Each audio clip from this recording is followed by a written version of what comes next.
Joining me in the studio is my co-anchor Martin Staunton, and I also would like to welcome our guests. We have Shamika Mitchell, Clifton Montgomery, and Pastor Damon Hamby. They were part of a recent peaceful protest in Beckley. Martin, you have a question, a very important one that you'd like to ask our guests. I certainly do. With the rising tensions we see from coast to coast, given the protests that was recently held in Beckley, there didn't seem to be that violence. And I'm wondering if you can talk about the idea that the race relations in West Virginia don't seem to be as incendiary as we're seeing in other places. Can you care to weigh in? Yes.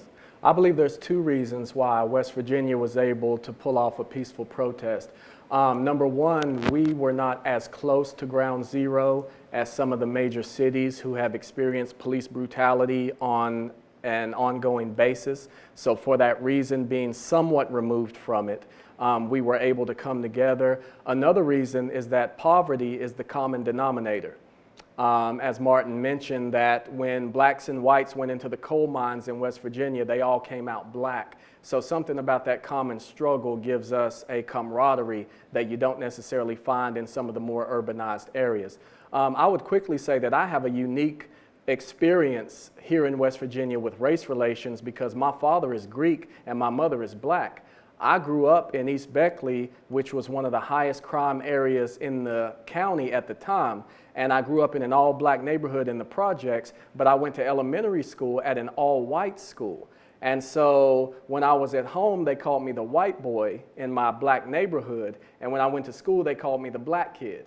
So I experienced some degree of ostracization from both sides because I was connected to both sides, but in some ways rejected by both. And that helped me actually to start looking at humanity on an individual basis, because I really would like to see the day when, like Dr. King said, I look at the content of your character instead of the color of your skin. And when we can surpass and transcend this color issue, that's when I think that God will be well pleased.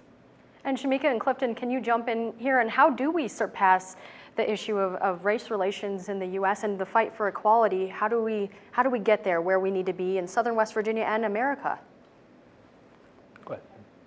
Oh, I just think that, we all have to come to the table and have a conversation. If I come to the table with bread and you come to the table with meat, then we all have to find a way to put what we have together and find common ground until we can make a meal out of it in such a way that we can talk about, what affects you, what affects me, where do you hurt, where do I hurt? And we have to find a way to just have that conversation with each other, just talk to each other. And Shamika, what would you add to what Clifton and Pastor Hamby just said?